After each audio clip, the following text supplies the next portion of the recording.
Good afternoon, I'm Sean Yao and this is One News Now. The House of Representatives continues their preparation for the President's fifth SONA on Monday, with disinfection measures currently underway. To give us more details, Ria Fernandez joins us live from Quezon City. Ria, how's it going over there? Sean, the Batasan complex is on lockdown as authorities ramp up preparations 3 days before the fifth State of the Nation address of the President. Making the rounds at the Batasan for her third time directing the President's address to the nation, filmmaker Joyce Bernal admits while this year's version is simpler due to the pandemic, it's bound to be more technically complicated. Nalimit yung mga tao dito sa loob pero merong mga remote areas na kailangan kong kunan at saka yung mga video conference, meron akong IT na gagawa nun. So, hindi ako marunong sa ganyan. As part of health protocols, the whole complex was put on lockdown on Friday for disinfection.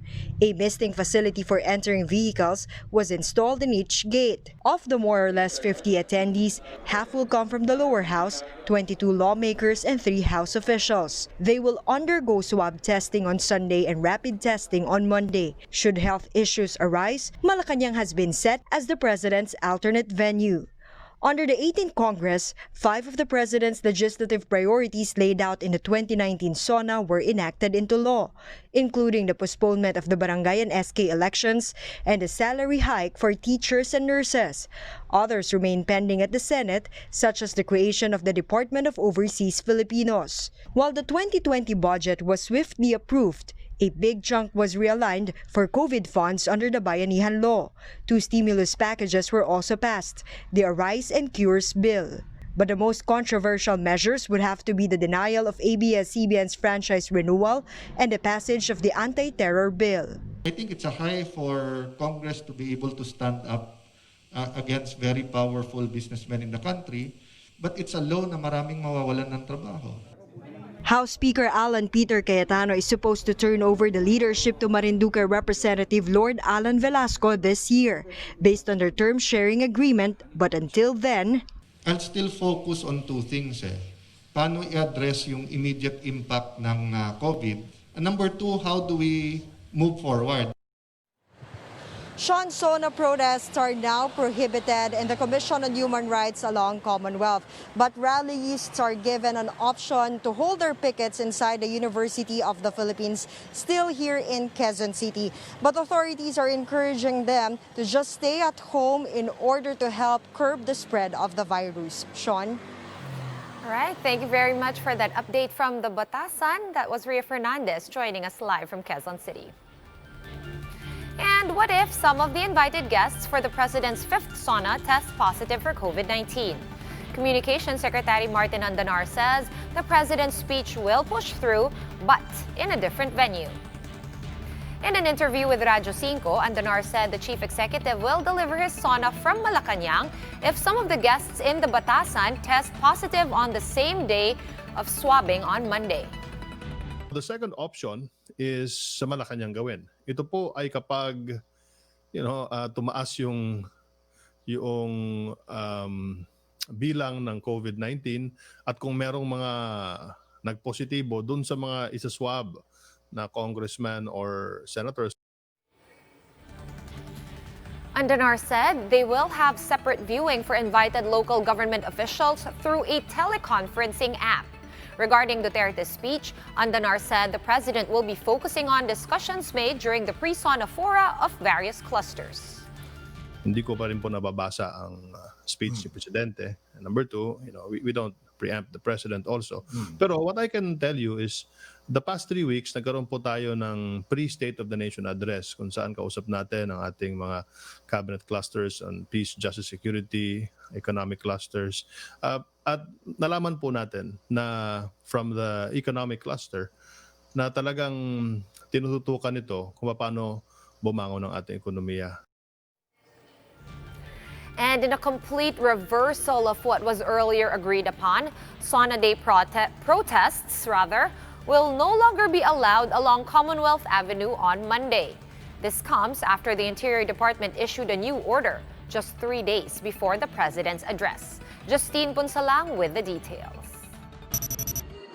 The NCRPO was all systems go for President Rodrigo Duterte's fifth SONA on Monday. That was until Interior Secretary Eduardo Año released a new directive prohibiting all forms of mass gathering as stated in IATF Resolution number 57.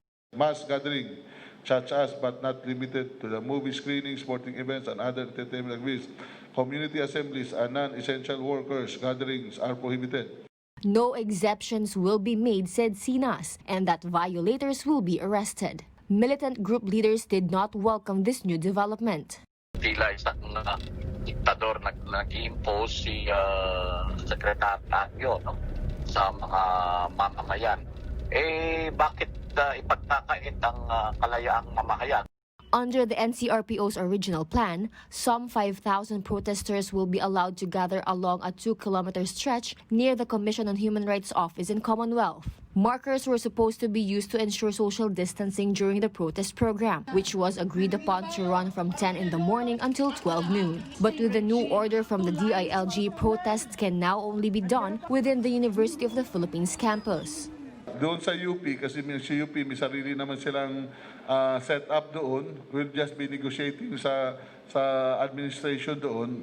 For the rights group Karapatan, this doesn't make sense. Yung manyanita nyo nga, it didn't make sense at all. You are not, you're just facing an investigation. And so I don't think that it should be an issue of where. It should be an issue of rights.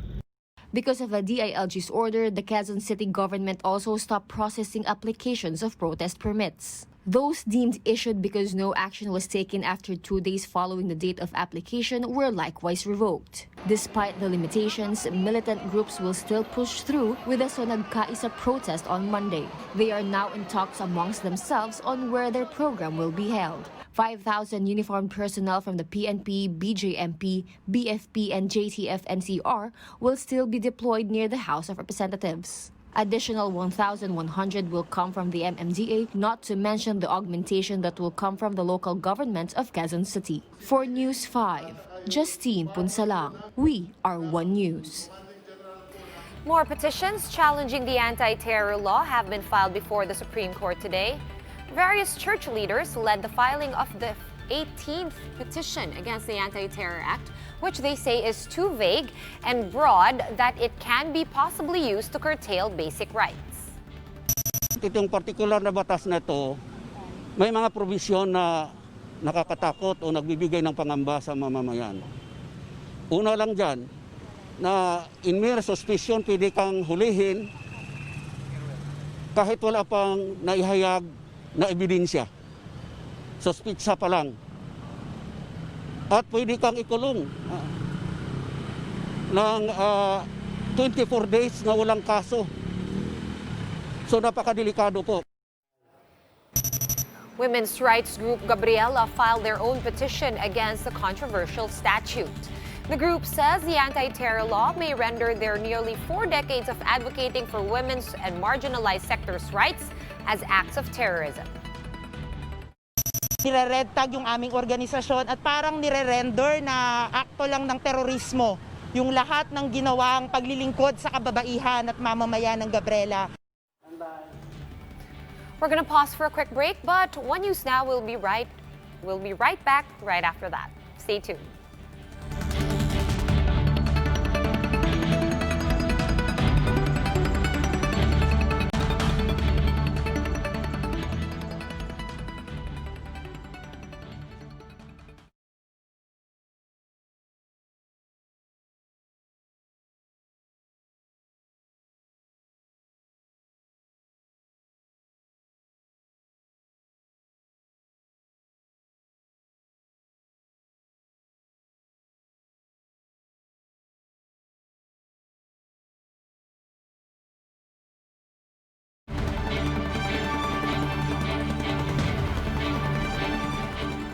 I'm Sean Yao, and you're still watching One News Now. COVID-19 cases in the country has surged to 76,000. This is after the health department recorded over 2,100 new COVID-19 cases.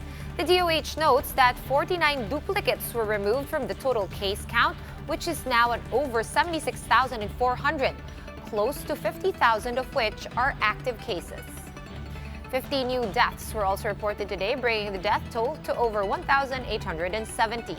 Total recoveries, meanwhile, now stand at 24,500, with over 140 people recovering today or recovering from the virus in the past 24 hours.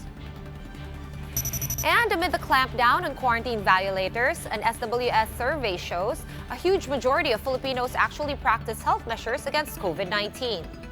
76% of Filipinos said they always wear face masks when leaving the house, and 59% of respondents practice social distancing, with 65% saying that they wash their hands frequently. And the Philippines is set to join the COVID-19 Vaccines Global Access Facility, which ensures fair and equitable access to COVID-19 inoculations. The IATF has approved the country's participation in the COVAX facility, which aims to accelerate the development and manufacture of COVID-19 vaccines. And President Duterte has ordered an investigation into the alleged widespread corruption in PhilHealth. This comes after one of the agency's top officials filed his resignation over the supposed anomalies in the state health insurer. Mayan Los Baños with the full story. Reports surfaced that 3 PhilHealth officials filed the resignation after a heated exchange with the health insurer's president and CEO Ricardo Morales. As per sources, a clash ensued over alleged irregularities in the procurement of an IT system overpriced by 98 million pesos. President Rodrigo Duterte has already ordered a probe to be headed by Special Assistant to the President, Undersecretary Jesus Melchor Kitain. The palace confirmed that they have received a copy of PhilHealth Anti-Fraud Legal Officer Thorson Keith's resignation letter. In a copy secured by News 5, Keith enumerated his reasons for giving up his post, including claims of widespread corruption. He likewise said that it's unconstitutional for PhilHealth to require OFWs to pay contributions. He said it was also against his values to let OFWs pay for the spillages of PhilHealth. Senator Panfilo Lacson is now drafting a resolution to probe the issue. He said it will be a priority once session resumes next week. Senators back the move. Minority Leader Senator Franklin Drilon is not surprised given PhilHealth's history of ghost dialysis patients and cataract patients. But Drilon insists that what's more important is protecting PhilHealth's fund amounting to 221 billion pesos. Senator Bongo, who also chairs the Senate Health Committee, called PhilHealth to stop these anomalies within its rank. He challenged its officials to shape up or ship out. Enough is enough. I call on the PhilHealth leadership to put a stop to these issues of anomalies within its rank. Paano niyo matutulungan ang mga Pilipinong may sakit na mapagaling kung kayo mismo di nyo kayang pagalingin ang sarili nyong problema sa PhilHealth? For its part, PhilHealth said it has yet to receive Keith's resignation letter. But if he has a problem with promotion, PhilHealth said it can be resolved through its grievance machinery. The agency also asked Keith to substantiate his accusations. PhilHealth clarified that head executive assistant Etrobal Bellaborte already resigned earlier to complete his doctorate degree, while corporate legal counsel Roberto Labio Jr. denied any news of resignation. Reporting for News 5, Mayan Los Baños, we are One News. The Health Department is looking into the corruption issues surrounding PhilHealth. Undersecretary Maria Rosario Vergere acknowledges the allegation hounding the state insurer. She says internal arrangements are being made to resolve any conflict among officials.